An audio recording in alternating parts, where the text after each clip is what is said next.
Students, this is question number 10. We are expected to integrate integral 1 to infinity 1 over 3x negative 2 raised to the power of 3 over 2 times dx. Now what I wish to do is I will like to take 3x negative 2 to be equal to some u squared, because I want to get rid of this 2 here. So if I differentiate this, I get 3 times the dx is equal to 2 times u du.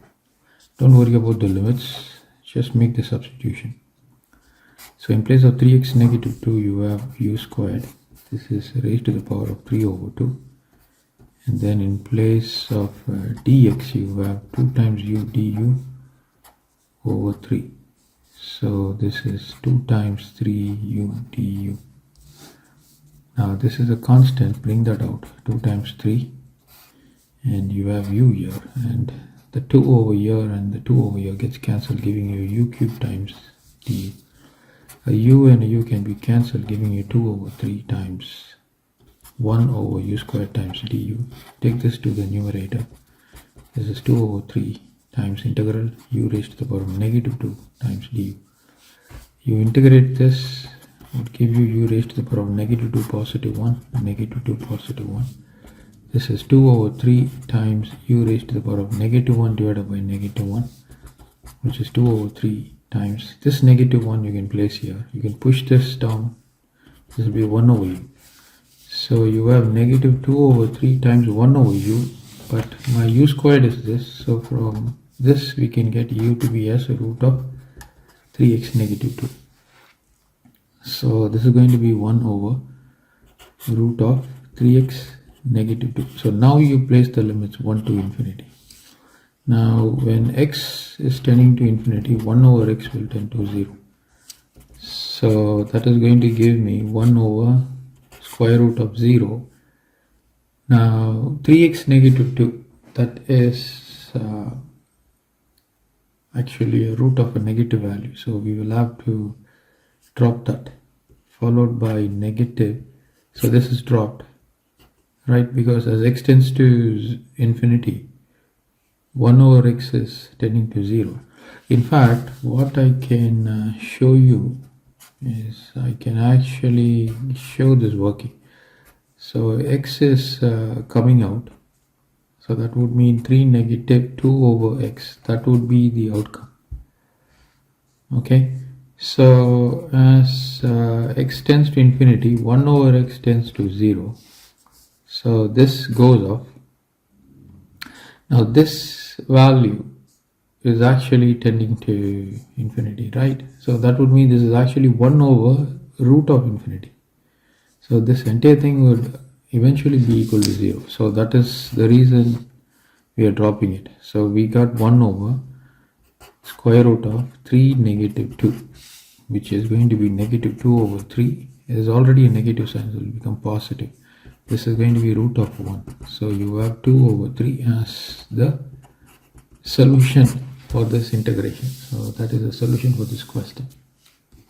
Now the next question is, we are expected to find the volume, which is given by the formula pi times integral 1 to 2 of 1 over 3x negative 2 raised to the power of 3 over 2, and this has to be squared times dx. Now this is rewritten as pi times integral 1 to 2. Now since this square is coming up, actually what you have now is 3x negative 2 raised to the power of 3 over 2. Because of the square, you have to multiply by 2 times dx. So this 2 and 2 gets cancelled, giving you pi times 1 to 2 dx over 3x negative 2 raised to the power of 3. Now what I wish to do is I will have to make the substitution. Let 3x negative 2 be equal to some u. This would give me 3 times dx is equal to du. So dx is equal to du over 3. So this can be rewritten as pi times, don't worry about the limits, just make the substitution. Du over 3, I place the 3 over here. 3x negative 2, I place the u and cube. Now take this to the numerator. This is pi over 3 times integral u raised to the power of negative 3 times du. You integrate this, you get u raised to the power of negative 3 positive 1 divided by negative 3 positive 1. Now this is equal to pi over, now 3 with a negative sign added with 1 will give you negative 2. 2 with 3 will give you negative 6. So this is going to be negative 3 negative, or I would say negative 3 added with 1 will give you negative 2. So you take this to the denominator, this is pi over 6 with a negative sign multiplied with 1 over u squared. But my u is what? 3x negative 2 is equal to u. So you make the substitution there. So the negative pi over 6 times 1 over 3x negative 2 raised to the power of 2. Now you retain the limits. So the limits are 1 to 2.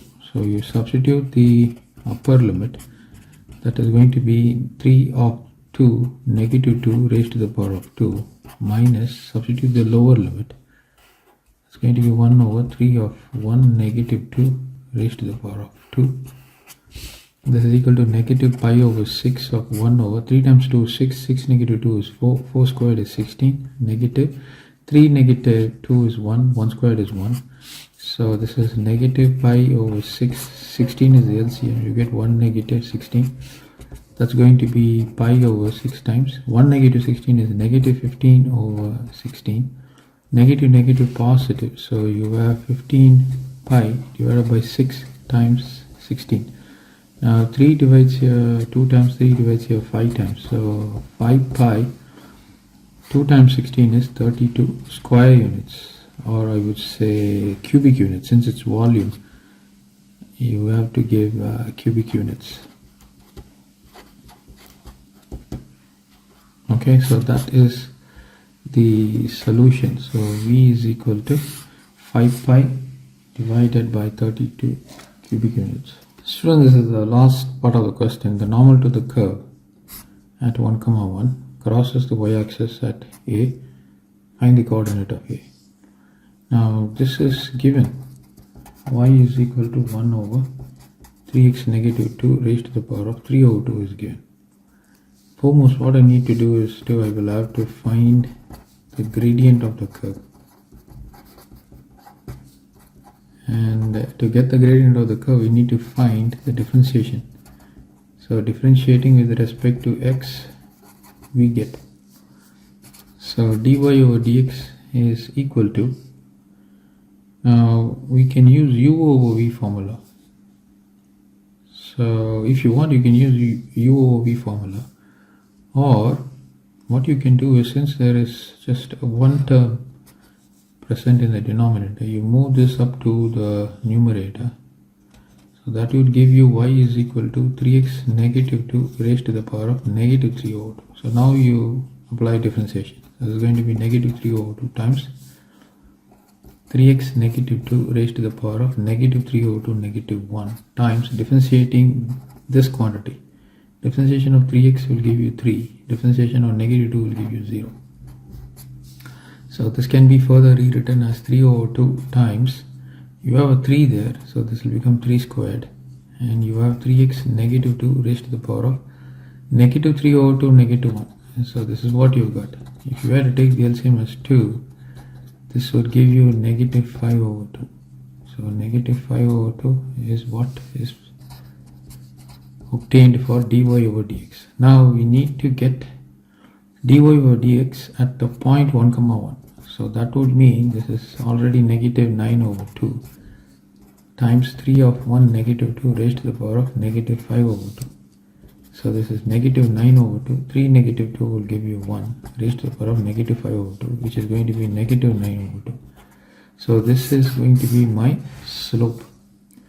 Now having got the slope, since it says that we are actually looking for the normal, therefore slope of the normal is equal to negative 1 over m, which is negative 1 over negative 9 over 2, which is going to be 2 over 9. Right, so this is going to be my slope of the normal.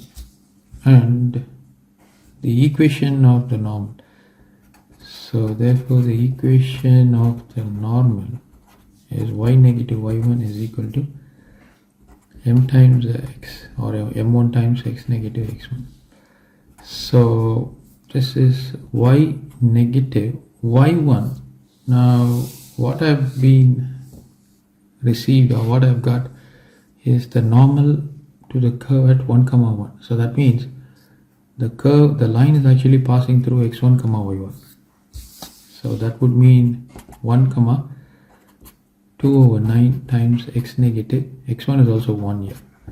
So if I were to simplify, this would give me y is equal to 2 over 9 times x negative 2 over 9. This negative 1 comes over here, it will become positive 1. So negative 2 over 9 positive 1. This is negative 2 positive 9 divided by 9, which is 7 over 9. So y is equal to 2 over 9 times x positive 7 over 9. So this is the equation of the normal to the curve. Now go back to the question. It says it crosses the y-axis at the point A. So let me do this over here. So at A you only have y-intercept. So this would mean x is equal to 0. So therefore y is equal to 2 over 9 of 0, positive 7 over 9. And this means y is equal to 7 over 9. Therefore the coordinate